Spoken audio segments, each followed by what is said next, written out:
शिकार का ऐलान की कहानी। सालों पहले एक घने से जंगल में कुछ जानवर रहा करते थे। उनमें से एक शेर था और उसकी सेवा में हरदम लोमड़ी, भेड़िया, चीता और चील रहते थे। लोमड़ी को शेर ने अपनी सेक्रेटरी, चीता को अपना अंगरक्षक और भेड़िए को अपना गृह मंत्री बना रखा था। इनके अलावा चीता दूर दूर की सारी खबरें लाकर शेर को देता था, यानी वो खबरी का काम करता था। इन चारों को भले ही शेर ने अच्छे अच्छे पद दे रखे थे, लेकिन दूसरे जानवर इन्हें चापलूस मंडली कहते थे। सबको पता था कि चारों कोई काम करे चाहे न करे, लेकिन शेर की चापलूसी खूब अच्छे से करते हैं। रोजाना चारों जानवर शेर की बढ़ाई में कुछ शब्द कह देते थे, जिससे वो खुश हो जाता था। इन सब के चलते जैसे ही शेर शिकार करता था तो अपना पेट भरने तक खाने के बाद वो अपने चारों खास पद में बैठे जानवरों को बाकी का हिस्सा दे देता था। इसी तरह लोमड़ी, भेड़िया, चीता और चील की जिंदगी बड़े ही आराम से कट रही थी। एक दिन खबरी चील ने अपने चापलूस दोस्तों को आकर बताया कि काफी देर से सड़क के पास में ही एक ऊंट बैठा हुआ है। भेड़िया ने सुनते ही पूछा कि क्या वो अपने काफिले वालों से बिछड़ गया है। चीते ने इस सवाल को सुनते ही कहा कि चाहे जो भी हो, हम उसका शिकार करवा देते हैं शेर से। उसके बाद कई दिनों तक आराम से उसे खाएंगे। इस बात को सहमति देते हुए लोमड़ी ने कहा कि ठीक है, मैं जाकर राजा से यह बात करती हूँ।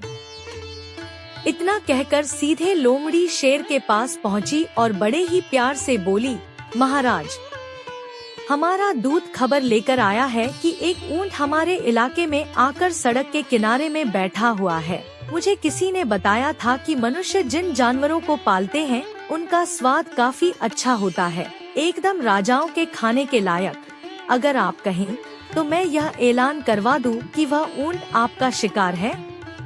लोमड़ी की अच्छी बातों में आकर शेर ने कहा, ठीक है। इतना कहते ही वह उस जगह पर पहुंच गया जहां ऊंट बैठा हुआ था। शेर ने देखा कि वो ऊंट काफी कमजोर है और उसकी आंखें भी काफी पीली हो चुकी हैं। उसकी ऐसी हालत शेर से देखी नहीं गई। ऊंट ने पूछा कि दोस्त, तुम्हारी ऐसी हालत कैसे हो गई? कराहते हुए ऊंट ने जवाब दिया, जंगल के राजा, क्या आपको नहीं पता कि सारे इंसान कितने दयाहीन होते हैं? सारी उम्र मुझसे एक व्यापारी ने माल ढुलाया, अब मैं बीमार हो गया तो उसने मुझे अकेले मरने के लिए छोड़ दिया। उसने सोचा कि मैं उसके किसी काम का नहीं रहा, इसी वजह से अब वो मुझे अपने साथ नहीं रख रहा है और न ही मेरा इलाज करवा रहा है। अब आप ही मेरा शिकार कर दीजिए ताकि मुझे इस दर्द से मुक्ति मिल जाए। इन सब बातों को सुनकर शेर काफी दुखी हुआ। उसने ऊंट से कहा कि अब तुम इसी जंगल में रहोगे हमारे साथ, यहाँ तुम्हें कोई भी नहीं मारेगा। मैं ऐलान कर देता हूँ कि तुम्हारा शिकार कोई जानवर नहीं करेगा। शेर की इस दयालुता को देखकर चारों चापलूस जानवर दंग रह गए। धीमी आवाज में भेड़िए ने कहा कि कोई नहीं, बाद में इसे किसी तरह से मरवा देंगे, अभी जंगल के राजा का आदेश मान लेते हैं। ऊंट अब उसी जंगल में आराम से रह रहा था। अच्छे से हरी घास खाते खाते ऊंट एक दिन बिल्कुल स्वस्थ हो गया। वो हमेशा शेर के प्रति आदर भाव रखता था और शेर के दिल में भी उसके लिए दया और प्रेम की भावना थी। अब शेर की शाही सवारी भी स्वस्थ ऊंट निकालता था। वो शेर के चारों खास पदाधिकारी जानवरों को अपनी पीठ पर बैठाकर चलता। एक दिन चापलूस जानवरों ने जंगल के राजा शेर को हाथी का शिकार करने के लिए कहा। राजा भी मान गया, लेकिन वो हाथी पागल था। उसने शेर को बुरी तरह से पटक दिया। किसी तरह से शेर पागल हाथी से बच तो गया, लेकिन उसे काफी चोट लग गई। अब बीमार शेर बिना शिकार किए किसी तरह से अपनी जिंदगी जीने लगा। उसके सेवक भी भूखे थे।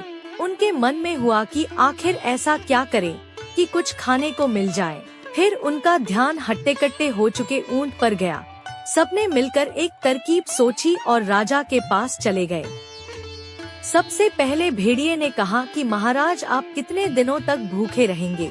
मेरा शिकार करके मुझे खा लीजिए, आपकी भूख मर जाएगी। फिर चील कहने लगी कि राजा साहब, भेड़िए का मांस खाने लायक नहीं होता है, आप मुझे खा लीजिए। चील को पीछे धकेलते हुए लोमड़ी बोली, तुम्हारा मांस इनके दांतों में ही लगकर रह जाएगा, आप इसे छोड़िए, मुझे खा लीजिए। एकदम से फिर चिता बोला कि इसके शरीर में आपको सिर्फ बाल ही मिलेंगे, आप मुझे खाकर अपनी भूख मिटा लीजिए। ये सब उन चापलूस जानवरों का नाटक था जिसे ऊंट नहीं समझ पाया। उसने भी एकदम से कहा कि महाराज, मेरी जिंदगी तो आपकी ही दी हुई है, आप इस तरह से भूखे क्यों रहेंगे, आप मुझे मारकर खा लीजिए। चारों चापलूस जानवरों को इसी बात का इंतजार था। उन्होंने एकदम कहा कि ठीक है महाराज, आप ऊंट को ही खा लीजिए, अब तो ये खुद ही कह रहा है कि मुझे खा लो और इसके शरीर में मांस भी काफी ज्यादा है। अगर आपकी तबीयत ठीक नहीं लग रही है तो इसका शिकार हम कर देते हैं। इतना कहते ही चीते और भेड़िए ने मिलकर एक साथ ऊंट पर हमला कर दिया। कुछ ही देर में ऊंट की मौत हो गई। कहानी से सीख, अपने आसपास चापलूस लोगों को नहीं रखना चाहिए, वो हमेशा अपने फायदे की ही सोचते हैं। कहानी पसंद आए तो वीडियो को लाइक करके चैनल को सब्सक्राइब जरूर करें। धन्यवाद।